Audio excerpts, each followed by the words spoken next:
प्रभु यीशु मसीह के नाम में आप सभी को शालोम।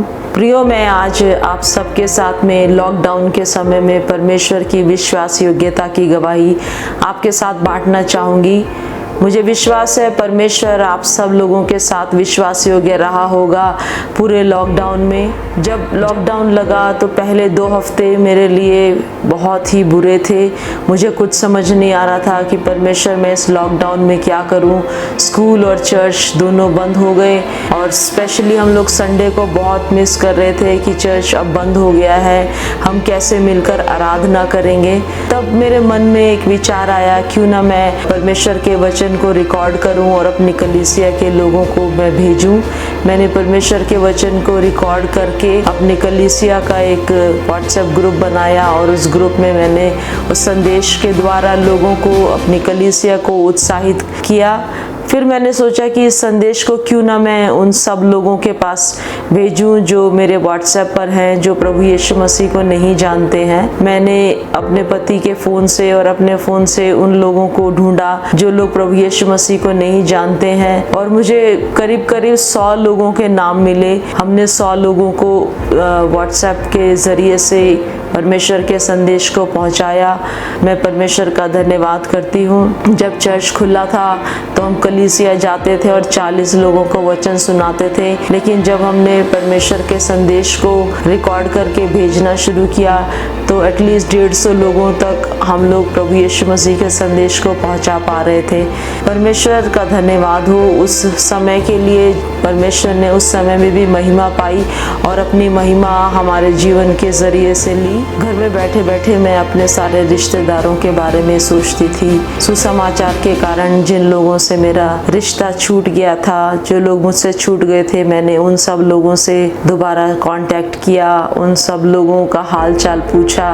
इस लॉकडाउन के समय में अगर लॉकडाउन ना लगता तो शायद मैं कभी भी उन लोगों तक ना पहुंच पाती और परमेश्वर ने मेरे संबंधों को उनके साथ दोबारा मजबूत किया। मैंने अपने रिश्तेदारों को, मेरे कज़न्स को, मेरी बहनों को, उन सबको मसीह यीशु का सुसमाचार सुनाया और इस लॉकडाउन के समय में बहुत सारे मेरे रिश्तेदारों ने प्रभु यीशु मसीह को ग्रहण किया।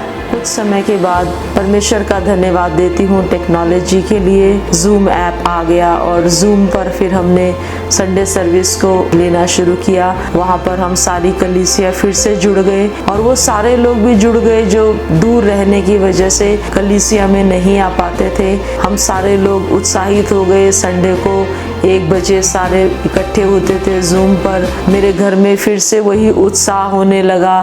फिर से हम लोग तैयारी करने लगे। घर के अंदर ऐसे लगता था जैसे हम किसी उत्सव में जाने के लिए तैयारी कर रहे हैं। 1 बजे संडे को सारे बैठ जाते थे और परमेश्वर भी हमारे बीच में विराजमान होता था। मैं 2 गवाही आपके साथ बांटना चाहूँगी। इस लॉकडाउन में जब हम जूम पर संडे सर्विस कर रहे थे, हम सब लोग मेरे घर में अलग अलग डिवाइस लेकर जूम पर बैठते थे आराधना करने के लिए।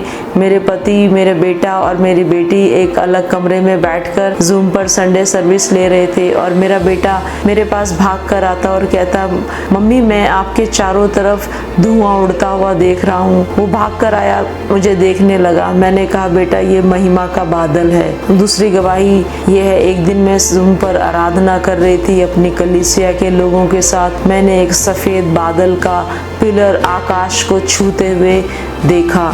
परमेश्वर का आत्मा हमारे बीच में उपस्थित होता था जब हम जूम पर बैठकर आराधना करते थे। इस लॉकडाउन के समय में मैंने परमेश्वर की महान विश्वास योग्यता को देखा।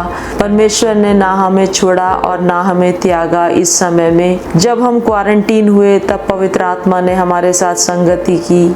जब लोग एक दूसरे को छू नहीं पाते थे तब परमेश्वर का आत्मा हमें छूता था। जब सारे द्वार बंद हो गए, सारे रास्ते बंद हो गए, तब परमेश्वर ने हमारे लिए नए मार्गों को खोला। मुझे याद आता है निर्गमन का 10 अध्याय उसकी 23वीं आयत में वचन कहता है, जब मिस्र में 3 दिन तक अंधियारा था तब इजरायलियों के घर में उजाला था। इस लॉकडाउन के समय में अगर किसी का किसी भी प्रकार का नुकसान हुआ है तो मैं उनको इस दर्शन के द्वारा उत्साहित करना चाहूंगी जो प्रभु ने मुझे दिया था। मैंने देखा प्रभु यीशु मसीह बहुत चमकते हुए सुंदर कपड़े पहने हुए मेरे पास आते हैं और मुझे कहते हैं कि मुझे आपको इंजेक्शन देना है। मैंने प्रभु यीशु मसीह को कहा, प्रभु जी मुझे तो कुछ भी नहीं हुआ है, मैं बिल्कुल ठीक हूँ। और मैं यीशु मसीह से भागने लगी। मैं पिछली गली में भाग गई, यहाँ वहाँ दौड़ने लगी, छतों पर भाग गई और जहाँ भी मैं भाग कर जाती थी मुझसे पहले प्रभु यीशु मसीह मुझे खड़े हुए मिलते थे। भागते भागते प्रिय जब मैं थक गई तब प्रभु यीशु मसीह मेरे पास आते हैं और मेरी कलाई में एक सिरिंज डाल देते हैं और सिरिंज में एक बड़ी सी तार लगी हुई होती है जो एक बड़ी सी बोतल से जुड़ी हुई होती है। उस बोतल के अंदर नियॉन ग्रीन और नियॉन येलो कलर का लिक्विड होता है और मुझसे कहते हैं, प्रभु यीशु मसीह पता है इस 1 साल में कितना नुकसान हुआ है। मैं इस दर्शन के द्वारा आपको उत्साहित करना चाहती हूँ, जो भी कुछ आपका नुकसान हुआ है प्रभु यीशु मसीह उस सारे नुकसान को पूरा करेगा। परमेश्वर आपके जीवन में नया काम करने पर है, आप इस बात से अनजान ना रहे मेरे प्रियो। आपका सारा लॉकडाउन में जो भी नुकसान हुआ है प्रभु उसको भरना चाहता है। परमेश्वर से आप प्रार्थना करें, अपने आप को नम्र और दीन करें, वो आपका नुकसान पूरा करने के लिए आपके पास आ रहा है। प्रभु आप सब लोगों को आशीष दे। आमीन।